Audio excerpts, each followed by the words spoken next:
Hey, and welcome to the highlights of episode number 203 with Dr. Jack Kruse. Some of my favorite parts of this episode were when he talks about the effects of 5G and blue light and what this will do to our health. And I also loved it when he talks about how we can protect ourselves from EMF, 5G, and junk blue light. But there is so much more inspiration and knowledge that you get in the full episode. So to listen to the full podcast and get all the info in the show notes, head on over to melissaambrosini.com/203 right now. Welcome, Jack. I am so excited to have you on the show today to chat about light and everything because you are the light expert.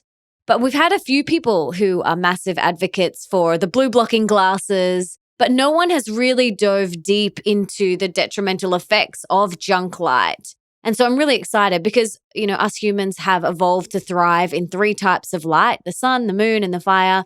But the LED and the fluorescent lighting that comes from not only our phones and computers and TVs and cars and streets and shopping centers and hospitals and work environments, they're all extremely detrimental to our well-being on so many levels. So can you tell us how that is?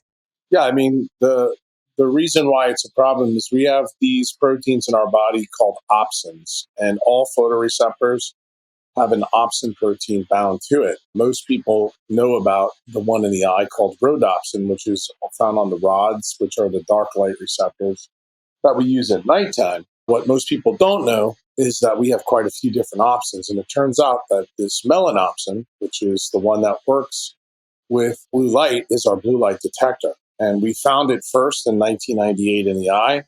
Then we found out in 2014 it's present on all of our blood vessels. And we found out in December of 2017 that it's present in our skin and our subcutaneous fat. And it turns out that melanopsin is the opsin that is linked to the leptin pathways. And blue light is absolutely incredible in terms of turning on and turning off the growth and metabolism pathways in the body. That's the reason why blue light makes us obese. Most people think it's eating too many carbohydrates. It turns out that's really not the case, because if it was the case, the people that live on the equator who eat carbohydrates 24/7 should be as fat as some of the people in Australia, and they're not. It turns out that the light in which you eat is probably more important than the food you eat. And it's tied to how this biophysical arrangement works, within the environment that you choose to live. And since humans are the only animal on the planet that can alter their environment to break all of nature's laws, this is the reason why it can lead to chronic diseases and causes of many different problems that even today people are unaware of. So yeah, that's really interesting, the light in which you eat. So, what can we do about that? So you're saying, the light that we eat, our breakfast, lunch, and dinner is affecting our health. And probably, you could be eating all the beautiful homegrown organic food, but if you're sitting there eating it in LED and fluorescent lighting, then you're kind of wasting your time. Is that what you're saying?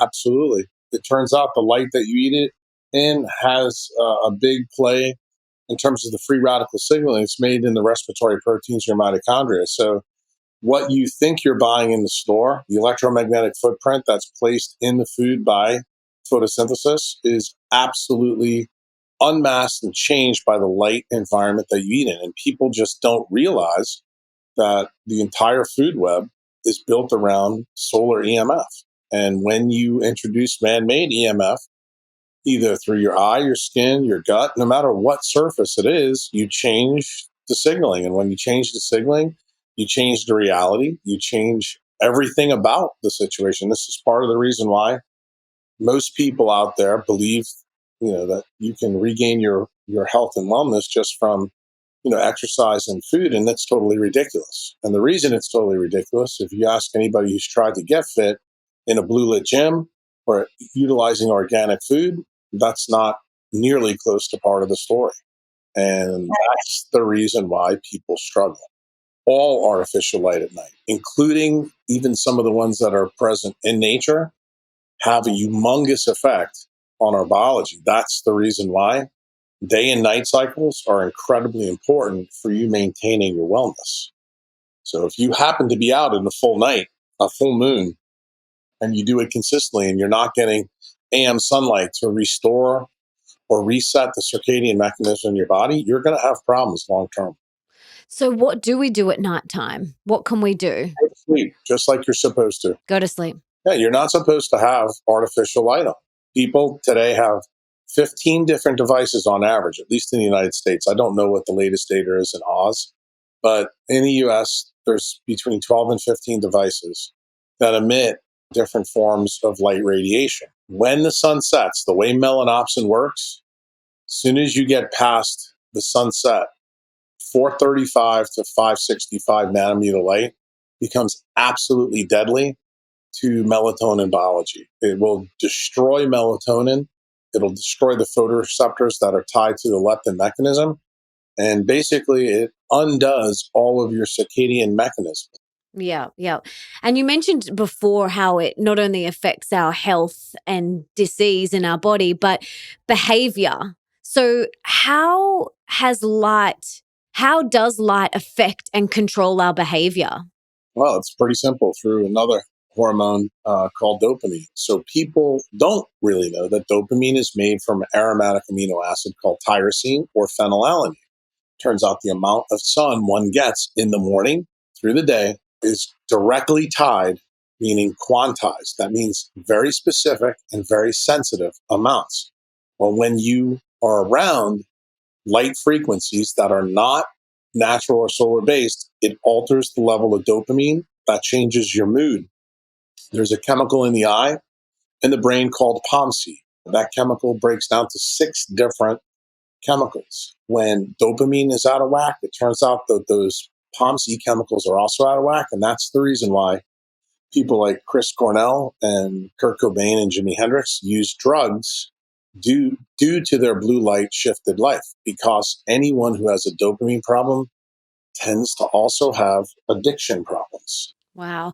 And would you recommend, besides limiting the light and turning the lights off at nighttime and being really diligent with your exposure, would you recommend supplementing with B12 as well, or no? No, I mean, most people who follow me in the States, when they hear this question you just asked me, is probably going to chuckle. They're probably going to say, is Jack going to light her up like a Christmas tree? Here's the simple story about supplementation. When you understand the quantum biologic perspective, if you take a supplement for any type of natural photoreceptor, you are uncoupling the system that's in the body. So in other words, everything in the body works on a positive and negative feedback loop, and that includes circadian biology. So for example, in the United States, we have this epidemic problem where kids who can't sleep because of their tech abuse are using melatonin supplementation. What the doctors are not telling people is kids that abuse melatonin supplementation, they're thinning their retinas and they're getting other problems in their body. And the reason for that is because you're uncoupling the normal system that's present. So if your body is designed to make it naturally and you take a supplement to augment it, you basically have screwed yourself in a big way. And most of my members, and my members are called black swan mitochondriacs.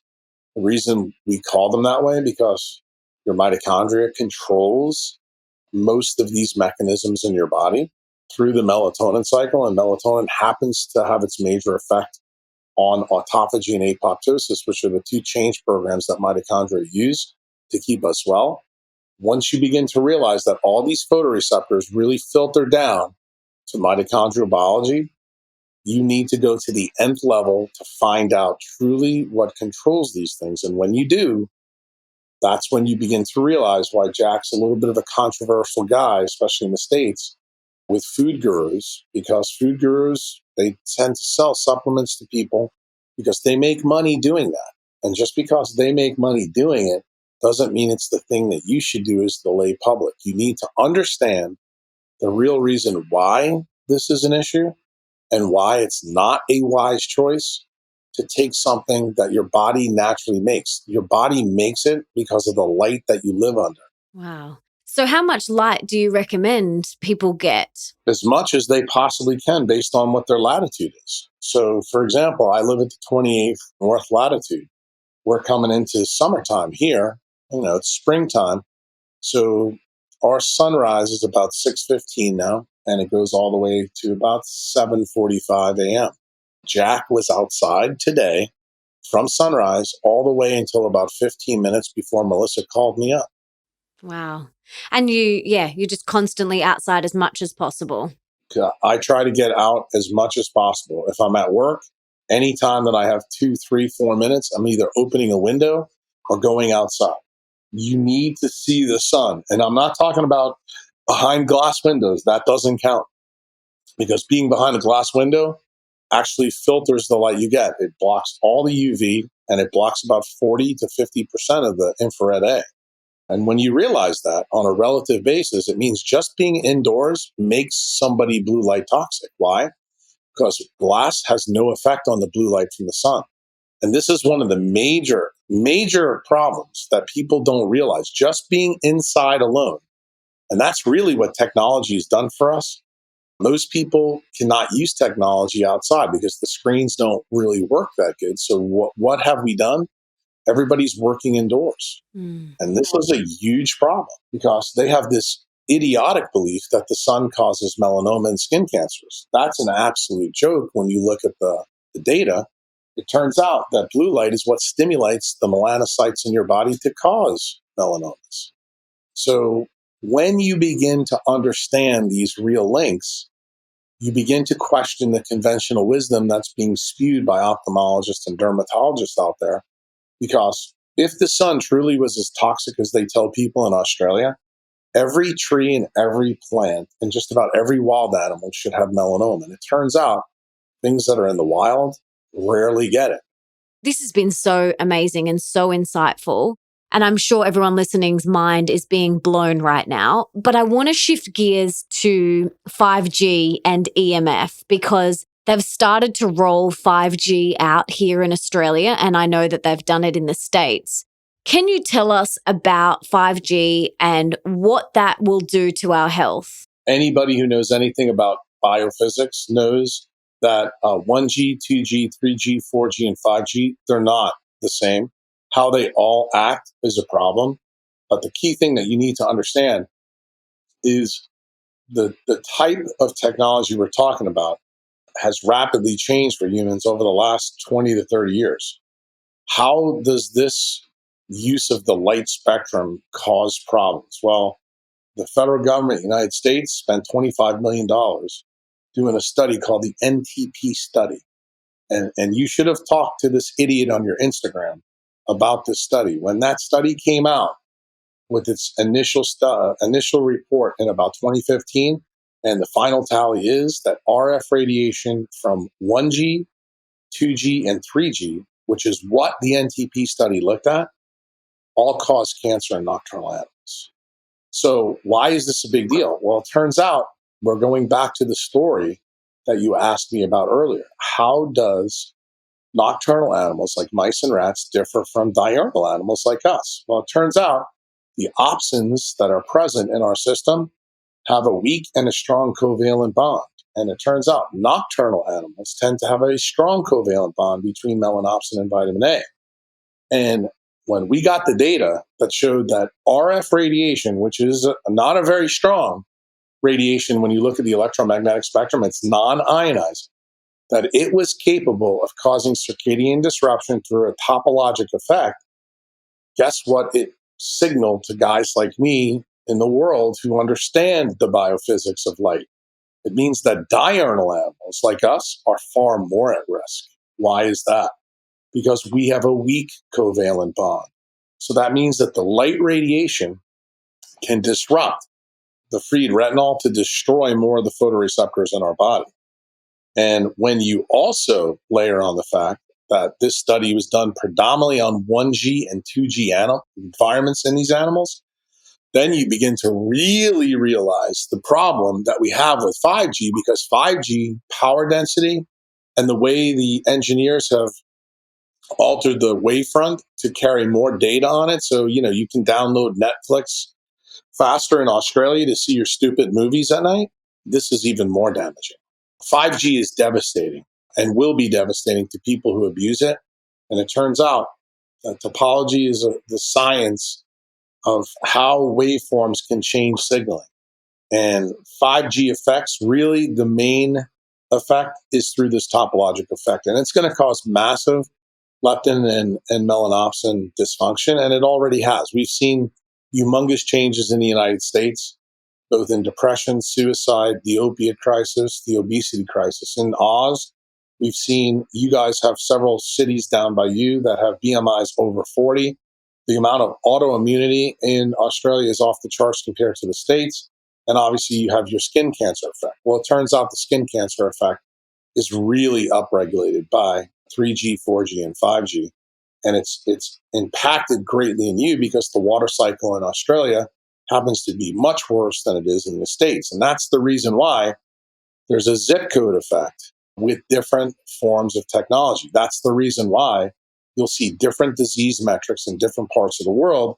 And they don't understand. They think 5G is the same everywhere in the world, and it turns out it's not. There's going to be certain places where 5G is developed that's far more damaging than it will be in other places because of how close the antenna density has to be. So, for example, in my hometown in New York City, because of the building effect, they have to put way more antennas on the street block. So, believe it or not, the 5G antennas now, there's at least 3 of them per city block. And in Manhattan specifically, where you probably just heard that Anthony Bourdain and Kate Spade killed themselves about 4 or 5 months ago, on top of their buildings where they lived in New York City, they had 60 gigawatt 5G antennas.